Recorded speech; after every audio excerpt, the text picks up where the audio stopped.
Yes, Aju garu, please start. Megastar గారి highest crossing movie ఫంక్షన్కి వచ్చినందుకు మీ అందరికీ నమస్కారం.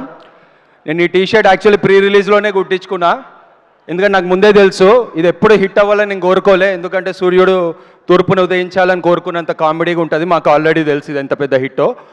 చిరంజీవి గారికి డైలాగ్స్ రాయడం నాకు ఎలా అనిపించిందంటే, ఇప్పుడు శివుడికి అభిషేకం చేస్తే అది మనం స్నానం చేయించినట్టు కాదు, మనం ధన్యమైనట్టు అలా ఫీల్ అయ్యా నేను. ఎందుకంటే చిరంజీవి గారే మమ్మల్ని ఇంత దూరం నడిపించారు ఒక మెగా ఫ్యాన్గా.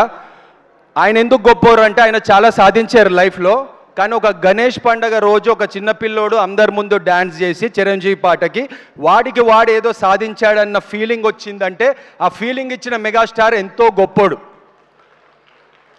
చిరంజీవి టికెట్స్ ఉంటే ఏ అమ్మాయి దగ్గరైనా పోయి సినిమాకి వస్తావా అని అడిగే ధైర్యం ఇచ్చాడంటే అంత గొప్పోడు చిరంజీవి. ఇలా అని సగం మంది జనరేషన్ అంతా మేము అమ్మాయిలను బటాయించాం. చిరంజీవి గారు అంత గొప్పోరు మాకు. అయితే ఇండస్ట్రీకి వచ్చాక ఎన్ని అవమానాలు వచ్చినా, ఎంతమంది వెనకాల మాట్లాడినా లేదు మనం డిసిప్లిన్కి వెళ్ళాలి, చిరంజీవి గారిని కలవాలి బేట అనుకున్నాం. ఆ రోజు ఈ రోజు వచ్చింది. అన్నయ్య ఈరోజు మీ హైయెస్ట్ గ్రాసింగ్ సినిమాకి డైలాగ్స్ రాయడం అనేది ఆ శివుడిచ్చిన వరంగా నేను భావిస్తున్నా.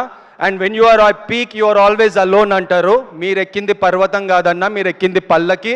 మిమ్మల్ని నేను మోస్తూనే ఉంటాం, లైఫ్లో కిందకి దిగనీయం. ఒక మెగా ఫ్యాన్ అనిల్ రావుపూడి లాగా డైరెక్టర్ అయి మిమ్మల్ని మోస్తాడు, ఒక మెగా ఫ్యాన్ అజుమాకల్ లాగా రైటర్ అయి మోస్తాడు, ఒక తిరుమల లాగా ఒక సాయన్న, ఒక ఉపేంద్ర అన్న, మేము మిమ్మల్ని మోస్తూనే ఉంటామన్న, కిందకి దిగనీయము. మాకు తెలిసి మీరు ఎప్పుడు పైనే ఉండాలి, దానికోసం ఎంత కష్టమైనా పడతాము. మేము కష్టాల్లో ఉన్నప్పుడు పైకి లేపిన చెయ్యి మీది మీ చెయ్యికి కంకణం వేస్తామన్నా. మాకన్నా గొప్పోడు అనిల్ అన్న, మీకు కిరీటం పెట్టారు అంతే. సో అనిల్ అన్న ఇంత పెద్ద హిట్ ఇచ్చినందుకు ఆయన సినిమా థియేటర్కి ఫస్ట్ టైం తీసుకెళ్ళిన వాళ్ళ పేరెంట్స్కి నేను సలాం కొడుతున్నా. ఎందుకంటే ఈ హిట్ మళ్ళీ మెగాస్టార్ గారే బ్రేక్ చేస్తారు, కానీ ఈ కాంబినేషన్ వెంకటేష్ గారు అనిల్ అన్న కలిసి మెగాస్టార్ గారితో చేసిన కాంబినేషన్ మళ్ళీ రిపీట్ కాదు. క్యాలరీస్ వల్ల ఎనర్జీ వస్తుంది అనుకుంటారు మీరు, కల్మషం లేని మనసు వల్ల ఎనర్జీ వస్తుంది, అది వెంకటేష్ గారు. We love you so much sir, you're full of positivity, we love you so much. అయితే మా బాస్ అనిల్ అన్న అండ్ బాస్లకే బాస్ మెగాస్టార్ గారిని ఈరోజు చూడడానికి మేము ఎంత ఎదురు చూసామంటే, మధ్యలో కిందకి లాగడానికి ప్రయత్నించిన వాళ్ళందరికీ ఒక్క నిమిషం మెగా ఫ్యాన్ లాగా మాట్లాడతా.